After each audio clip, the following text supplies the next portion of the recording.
खबर, आज से उत्तराखंड विधानसभा का सत्र शुरू होने जा रहा है और दिवंगत विधायक सरबत करीम अंसारी को श्रद्धांजलि दी जाएगी सबसे पहले। और कल का दिन महत्वपूर्ण रहने वाला है क्योंकि कल सदन में यूसीसी के ड्राफ्ट को रखा जाएगा जिस पर चर्चा होगी और सत्र 8 फरवरी तक चलेगा। तो विधानसभा का ये खास सेशन 8 फरवरी तक चलने वाला है। दीपांकर भट्ट हमारे साथ लाइव जुड़ चुके हैं ज्यादा जानकारी बातचीत के लिए। दीपांकर, कल का दिन तो महत्वपूर्ण रहेगा लेकिन आज से चूंकि शुरुआत होने जा रही है सत्र की और आज दिवंगत विधायक को श्रद्धांजलि भी दी जानी है, और क्या ज्यादा जानकारी? बिल्कुल शीनम, क्योंकि जो पिछला सत्र उसी को कंटिन्यू किया गया है यहाँ पर, तो आज पहला दिन रहेगा। और पहले दिन आज जो विधायक थे बीएसपी के मंगलौर से सरबत करीम अंसारी, जिनका अक्टूबर में निधन हुआ था, उनको आज श्रद्धांजलि दी जाएगी, शोक प्रस्ताव आएगा और उसके बाद सदन की कार्रवाई कल तक के लिए स्थगित की जाएगी। कल का दिन बेहद अहम रहेगा। कल 6 फरवरी जब सरकार की पूरी तैयारी है यूसीसी के ड्राफ्ट को टेबल करने की, 3 दिन इसके लिए खास तौर पर रखे गए हैं। इसी में डिबेट भी होनी, चर्चा भी होनी सदन में। यूसीसी को लेकर नेता चाहे पक्ष के हों चाहे विपक्ष के हों अपनी अपनी बातें रखेंगे। तो आज सत्र की शुरुआत हो रही है। इससे पहले कल धामी कैबिनेट ने मंजूरी दी है यूसीसी के ड्राफ्ट को। जो ड्राफ्ट यहां पर 2 साल के बाद कमेटी ने सौंपा था, तो उसको रविवार की शाम कैबिनेट बुलाई गई, उसमें अप्रूवल उसे मिला है और अब उसे टेबल किया जाएगा विधानसभा में और विधानसभा में उस पर चर्चा होनी है। तो जो एक बड़ा एजेंडा धामी सरकार का था पिछले 2 साल में कि यूसीसी को यहां पर लॉन्च किया जाए, यूसीसी को यहां पर लागू किया जाएगा, उसकी तरफ सरकार आगे बढ़ रही है और आज से सत्र की शुरुआत हो रही है। हालांकि मौसम ठंडा है, बारिश देहरादून में हो रही है, लेकिन सियासत जरूर गर्म आएगी देहरादून में। शीनम जी, बहुत शुक्रिया दीपांकर, आपने विस्तार से जानकारी दी। आप लगातार नजर बनाए रखिएगा।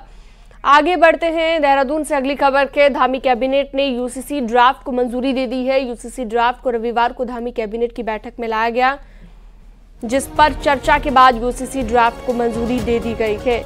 अब 6 फरवरी को यूसीसी के बिल को विधानसभा के सत्र में लाया जाएगा।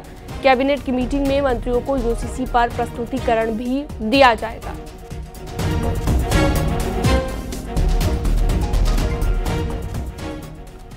यूसीसी को लेकर भले ही विशेष समुदाय के लोगों को आपत्ति हो रही हो, लेकिन अब मुस्लिम महिलाएं यूसीसी पर खुलकर सामने आने लगी हैं। वो खुद चाहती हैं कि इद्दत, हलाला ऐसी चीजों से उन्हें छुटकारा मिले।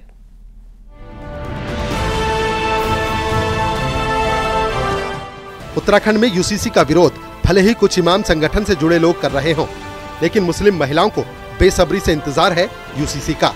कई ऐसी महिलाएं हैं जो चाहती हैं कि उन पर कुछ नियम थोपे जाते हैं, इसीलिए उन्हें बेसब्री से इंतजार है एक ऐसे कानून का जो समानता की बात कहे।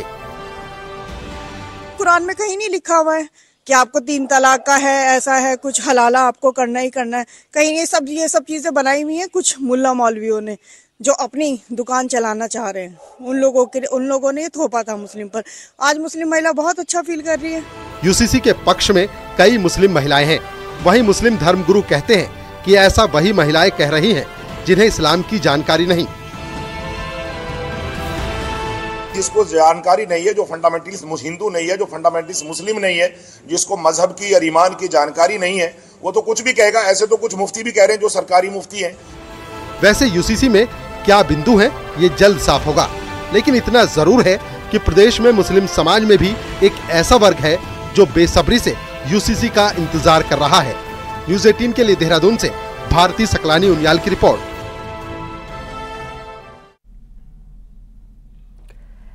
पिथौरागढ़ के ऊंचे इलाकों में एक बार फिर से जमकर बर्फबारी हो रही है। मुनस्यारी के साथ ही व्यास और दारमा घाटी बर्फ की सफेद चादर में लिपट गई है। मुनस्यारी में हो रही बर्फबारी का घूमने आए सैलानी जमकर मजा ले रहे हैं, लेकिन दूसरी तरफ लगातार हो रही बर्फबारी के चलते कालामुनी मुनस्यारी रोड पूरी तरह से बंद हो गया है, जबकि चाइना बॉर्डर को जोड़ने वाली लिपुलेख रोड भी बर्फ से पटी है। ऊपरी इलाकों में भारी बर्फबारी के साथ ही निचले हिस्सों में बारिश का दौर जारी है, जिसके चलते पारा तेजी से लुढ़का है। इस जन्नत का नजारा दिखने को मिल रहा है। मुनस्यारी उत्तराखंड का एक टूरिस्ट स्पॉट, अल्टीमेट जगह। आनंद आ गया, मजा आ गया। और इसमें हमें जन्नत मिल गई। मुनस्यारी आने के लिए हम सभी व्यूअर्स को रिक्वेस्ट करते हैं कि आप आइए, यहाँ का लोकेशन देखिए और यहाँ पे स्वर्ग है और भोलेनाथ का मंडप देखिए। इधर आज मुनस्यारी हम पहली बार आए। ये तो जन्नत है, जन्नत है। कश्मीर, स्विट्जरलैंड सब फेल है, मुनस्यारी के सामने जन्नत है। उत्तरकाशी के ऊंचाई वाले क्षेत्र गंगोत्री, यमुनोत्री, हर्षल, मुखवा में भारी बर्फबारी हुई है। ऊंचाई वाले इलाकों में लगातार हो रही बर्फबारी और निचले क्षेत्र में बारिश का दौर जारी है। पूरे जिले में कड़ाके की ठंड पड़ रही है। बर्फबारी के चलते गंगोत्री हाईवे पर सुखी से आगे लगातार फिसलन बनी हुई है, जिसकी वजह से पर्यटकों को सुरक्षित जगह पर रोका गया है।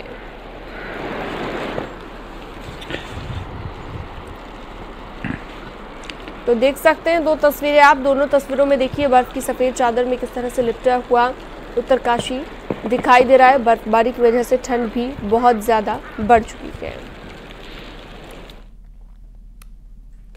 पहाड़ों में इस वर्ष की जबरदस्त बर्फबारी हो रही है। औली में 2 फीट तक बर्फ जम चुकी है। वहीं बद्रीनाथ धाम में 5 से 6 फीट, हेमकुंड साहिब में 8 फीट तक बर्फ जम चुकी है। इसके साथ ही नीति घाटी में भी लगातार बर्फबारी के बाद घाटी में 3 से 4 फीट तक बर्फ जम चुकी है। बर्फबारी के बाद निचले इलाकों में कड़ाके की ठंड पड़ रही है। तो चमोली के निचले इलाकों में हो रही बारिश की वजह से जनजीवन भी अस्त व्यस्त हो गया है। बारिश और बर्फबारी के चलते बद्रीनाथ राष्ट्रीय राजमार्ग हनुमान चट्टी से आगे बद्रीनाथ धाम तक बंद है। वहीं जोशीमठ औली मोटर मार्ग पर भी बर्फ जम चुकी है। गोपेश्वर चोपता सड़क पर भी बर्फबारी के बाद बाधित हो चुकी है, जिन्हें खोलने का काम लगातार जारी है। तो भैया रुद्रप्रयाग में रुक रुक कर बारिश और बर्फबारी का दौर जारी है, जिससे तापमान में काफी गिरावट दर्ज की गई है। कड़ाके की ठंड यहां पर पड़ रही है और केदारनाथ धाम में पिछले 3 दिन से हो रही बर्फबारी की वजह से 1 फीट तक बर्फ जम गई है। तो बर्फ की सफेद चादर में लिपटा हुआ पूरा धाम दिखाई दे रहा है। केदारनाथ धाम की ये तस्वीरें।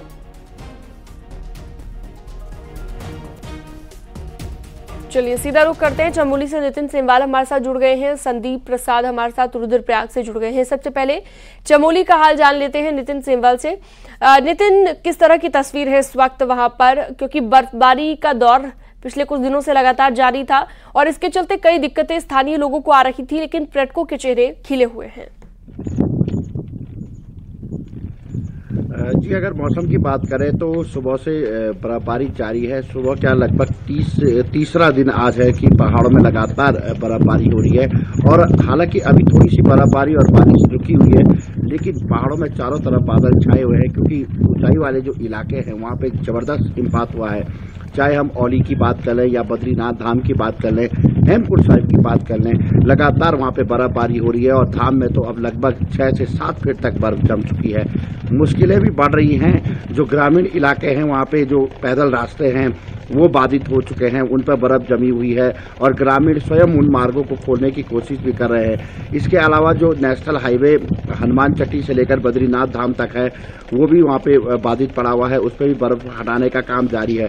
हालांकि बद्रीनाथ धाम में सुरक्षा की दृष्टि से केवल कर्मचारी और आईटीबीपी, सेना तथा अन्य पुलिस बल के जवान तैनात रहते हैं, लेकिन वहाँ पे जो सेना का आवागमन रहता है उसमें थोड़ी सी दिक्कतें हो जाती है जब मार्ग बाधित होता है। तो बीआरओ के अधिकारियों का कहना है कि जैसे बर्फबारी रुकेगी तो मार्ग को जल्दी सुचारू कर दिया जाएगा। इसके अलावा जोशीमठ औली मोटर मार्ग पर भी लगातार बर्फबारी हो रही है और उसकी वजह से वहाँ पे बर्फ जम रही है, उसको भी साफ करने का काम जारी है।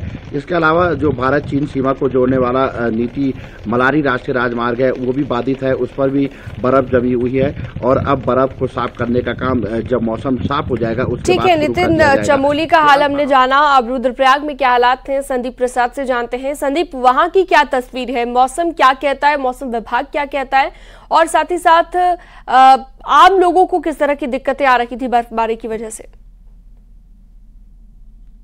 जी बिल्कुल बता दें आपको, क्योंकि पिछले 3-4 दिन से जिस तरीके से हमारे साथी नितिन बता रहे थे उसी तरीके से यहाँ भी रुद्रप्रयाग जनपद में पिछले 3 दिनों से लगातार बारिश और बर्फबारी हो रही है। और जो शुरुआत में जो बारिश हुई थी उससे किसानों के चेहरे तो काफी खिले हुए थे, क्योंकि लंबे समय से बारिश नहीं हुई थी शीतकाल में।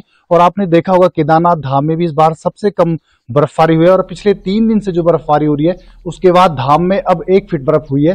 तो कहीं ना कहीं ये सैलानियों के लिए भी खुशी की बात है, क्योंकि जो पर्यटक स्थल है मिनी स्विट्जरलैंड, जहाँ की हर साल भारी संख्या में वहाँ पे सैलानी आते हैं, तो इस बार उनके चेहरे खिल चुके हैं क्योंकि वहाँ भीड़ जमा होने लगी है। लेकिन ये भी बता दूं मैं आपको कि जहाँ पर हमें अभी ये जखोली ब्लॉक का एरिया आप देख सकते हैं पीछे, और यहाँ पर लगातार कल से भी बारिश हो रही है। और जो ऊंचाई वाले क्षेत्र है केदार घाटी के, या हम बचड़सू क्षेत्र के अपने जिले की बात करें या फिर जखोली क्षेत्र की बात करें, तो यहाँ जो ऊंचाई वाले गांव है वहां बर्फबारी होने से जो खेती है वो पूरी तरीके से दब चुकी है। खासकर लोगों की जो सब्जियों की खेती है उसको भी नुकसान पहुंच रहा है। लेकिन और इसी के साथ ही जैसा भी तो कुछ नुकसान किसानों को भी हो रहा है। और बहुत शुक्रिया तमाम जानकारी के लिए आपका। संदीप और नितिन हमारे साथ जुड़े हुए थे, हमारे सहयोगी। आगे बढ़ते हैं। कैंची धाम के आसपास अचानक से निर्माण की बाढ़ सी आ गई है। बिना योजना के निर्माण कार्य तेज हो गए हैं। नदी किनारे भी निर्माण किया जाने लगा है। मास्टर प्लान से पहले चल रहे निर्माण कार्यों पर सवाल उठ रहे हैं कि क्या मास्टर प्लान लागू होने के बाद ये निर्माण टूटेंगे। आपको बता दें कि कैंची धाम का मानस खंड के तहत विकास होना है, जिसके चलते कई काम यहां पर किए जाने हैं। लेकिन इससे पहले ही कैंची धाम के आसपास लोग जमीनों को खरीदकर होटल, दुकानों के साथ रेस्टोरेंट तैयार करने में जुटे हैं। सवाल ये उठ रहा है कि भारी मुआवजे के लिए कहीं ये खेल तो नहीं चल रहा है। वीरेंद्र बिष्ट हमारे साथ लाइव जुड़ चुके हैं ज्यादा जानकारी के लिए, बातचीत के लिए। वीरेंद्र, कई तरह के सवाल यहां पर उठाए जा रहे हैं कि क्या बाद में उन निर्माण कार्यों को तोड़ दिया जाएगा। मास्टर प्लान से पहले जो निर्माण कार्य यहां पर हो रहे हैं उन्हीं को लेकर सवाल उठ रहे हैं। और क्या ज्यादा जानकारी, क्या कुछ रिएक्शंस अभी तक आपने देखे हैं?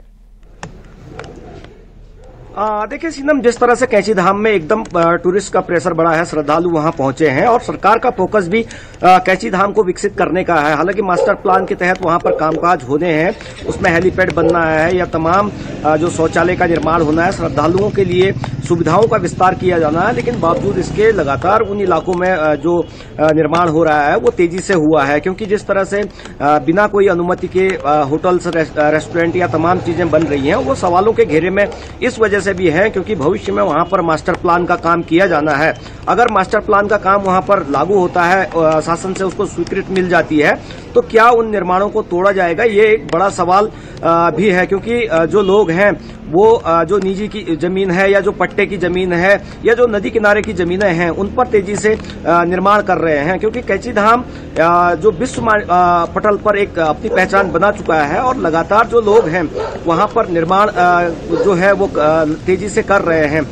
कई स्थानों पर हमने खुद जाके देखा है कि होटल्स का जो निर्माण हो रहा है या फिर जो होम स्टे हैं वो बन रहे हैं। इस मामले को लेकर लगातार अधिकारियों से भी हमारी बातचीत हुई थी। उनका साफ तौर पर यह कहना था कि अगर भविष्य में मास्टर प्लान को स्वीकृति मिल जाती है या मास्टर प्लान अस्तित्व में आ जाता है तो उसके बाद जो सरकार है वो अपनी ओर से इसको विकसित करेगी। जो कैंची धाम के आसपास है उसको उसमें जो सुविधाओं का विस्तार किया जाएगा, इसके अलावा जो सड़क वाला इलाका है उसको चौड़ीकरण किया जाएगा। अगर ऐसा होता है तो जो दुकानें हैं या रेस्टोरेंट बन रहे हैं या जो होटल्स बन रहे हैं, क्या उनका ध्वस्तीकरण उसके बाद किया जाएगा। प्रशासन को चाहिए कि इन सारी चीजों पर अभी से अगर लगाम लगाए तो भविष्य की परेशानियां दूर हो सकती है और जो टूरिस्ट या श्रद्धालु देश भर से यहाँ आ रहा है उसको एक सुविधा और जो उसके लिए जो सुविधाओं का विस्तार हो रहा है वो अमल में लाया जा सकता है। सीनम जी, बहुत शुक्रिया विस्तार से जानकारी देने के लिए आपका वीरेंद्र बिष्ट। आगे बढ़ते हैं। विकासनगर से बड़ी खबर है। राणा ज्वेलर्स के यहां पर बदमाशों ने लूट की कोशिश की है। आसपास के दुकानदारों ने मिलकर एक बदमाश को पकड़ा। 2 बदमाश मौके से फरार हो गए, जिसके बाद पुलिस हरकत में आई और फरार बदमाशों के साथ पुलिस की आसन बैराज पर मुठभेड़ भी हुई है, जिसमें बदमाश घायल हुए हैं। उन्हें अस्पताल में भर्ती करवाना पड़ा है। सघन चेकिंग अभियान चलाया गया था और इसी के तहत जो सिटी देहात में कहीं बाहर भाग नहीं पाए और अभी ये कुछ देर पहले यहाँ पर जो है पुलिस के साथ मुठभेड़ हुई, जिसमें 2 बदमाश थे, जिसमें जहांगीर एक नाम बताया गया और दूसरे का भी उसमें जो नाम है सुबोध करके, और ये सभी पर काफ़ी सारे आपराधिक मुकदमे हैं। और ये भागने के दौरान जब इन्होंने पुलिस टीम पर फायरिंग करी तो उनके 2 जहांगीर के पैर में गोली लगी और एक और बदमाश को भी पैर में गोली लगी है। उसको अभी अस्पताल भेजा गया। बाकी चीज़ें अभी विस्तार से जानकारी करने का पता चलेंगे। लेकिन सहारनपुर से जो जानकारी मिली है काफ़ी समय से वांटेड चल रहे थे और इन पे दर्जनों मुकदमे दर्ज हैं और इस तरह की वारदात को ये लगातार अंजाम दे रहे थे। पौड़ी के खिरसू ब्लॉक के ग्वाड़ गांव में गुलदार ने एक बच्चे को मौत के घाट उतार दिया। 11 साल का अंकित अपने 3 दोस्तों के साथ आंगन में कंचे खेल रहा था, तभी एक कंचा थोड़ी दूर चला गया। जब अंकित कंचे को लेने के लिए गया तो घात लगाकर बैठे गुलदार ने उस पर हमला कर दिया। मासूम अंकित के चीखने की आवाज सुनकर परिजनों के शोर मचाने पर गुलदार वहां से भागा। फिर आनन फानन में अंकित को 20 अस्पताल लेकर गए, लेकिन तब तक अंकित ने दम तोड़ दिया था। गुलदार के आतंक से पूरे गांव में दहशत है। लोग गुलदार को पकड़ने की लगातार मांग कर रहे हैं। अल्मोड़ा में भी आए दिन गुलदार का आतंक देखने को मिल रहा है। गुलदार घरों तक पहुंच रहे हैं और देर रात भी हवालबाग क्षेत्र में गुलदार की चहलकदमी देखी गई है। सीसीटीवी कैमरे में कैद हो गई है। गुलदार घर तक पहुंच रहा है अपने शिकार की तलाश में और गुलदार के आतंक से पूरे इलाके में दहशत है। हरिद्वार के कनखल क्षेत्र में मीसरपुर गांव में हाथियों की जमघट देखी गई है, जहां पर स्थानीय लोगों का ये कहना है कि क्षेत्र में हाथियों का आतंक है। जंगली हाथी 4 से 5 के समूह में यहां पर आते हैं और खेतों की फसलों को तबाह कर देते हैं।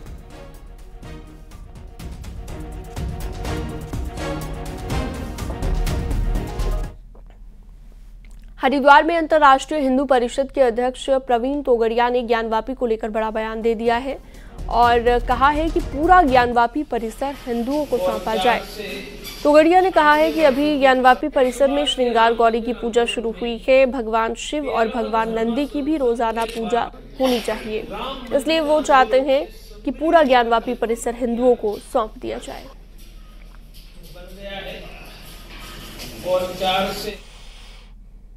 अगली खबर विकासनगर से। यहां पर शक्ति नहर से एक युवती को डूबने से बचाया गया है। स्थानीय लोगों ने जब महिला को डूबते देखा तो आनन फानन में अब्बास नाम के शख्स ने युवती को बचाया। घटना सुबह की है। वीडियो सोशल मीडिया पर लगातार वायरल है।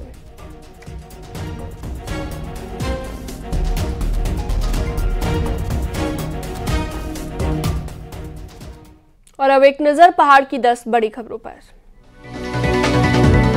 चंपावत के बनबसा में एसओजी टीम ने 5 ग्राम स्मैक और 600 नशीले इंजेक्शनों के साथ 2 नेपाली युवकों को गिरफ्तार किया। अल्मोड़ा के सल्ट में पुलिस ने एक तस्कर को 40 किलो गांजा के साथ बरामद किया। दूसरा आरोपी पुलिस को चकमा देकर भाग गया। रुड़की के मंगलौर में मोहम्मदपुर जट गांव में 30 जनवरी को शख्स की हत्या कर दी गई और पुलिस ने इसका अब खुलासा किया है। रुड़की के मंगलौर में झपटमार लूट जैसी घटनाओं को अंजाम देने वाले 3 नाबालिग लड़कों को गिरफ्तार कर लिया गया। 1500 रुपए बरामद। ऋषिकेश में बीजेपी विधायक सरिता आर्य ने अनुसूचित जाति प्रवास कार्यक्रम में हिस्सा लिया। बीजेपी से लोकसभा चुनाव में 1 सीट महिला को मिले टिकट। टिहरी के पूर्व विधायक दिनेश धनई कल अपने समर्थकों के साथ बीजेपी में शामिल होंगे। धनई का कहना है कि कार्यकर्ताओं की सहमति और विकास को लेकर निर्णय लिया गया। कोटद्वार में लोकसभा चुनाव को लेकर प्रशासन स्तर पर तैयारियां जोरों पर है। बूथ में व्यवस्थाएं ठीक हो, इसके लिए एसडीएम ने सभी सेक्टर के ऑफिसर्स के साथ बैठक की। कांग्रेस द्वारा विकासनगर में नशा छोड़ो भारत जोड़ो सत्याग्रह कार्यक्रम का आयोजन किया गया। इस मौके पर कांग्रेस के प्रदेश अध्यक्ष करण माहरा के साथ कांग्रेस के नेता जुड़े। हरिद्वार में सामाजिक संगठनों ने चाइनीज मांझे के इस्तेमाल पर रोक लगाने की मांग की है। कोटद्वार में मालन नदी पर बना पुल टूटने के बाद लोगों को काफी दिक्कत हो रही है। बरसात में पुल टूट गया था, मरम्मत की मांग तेज।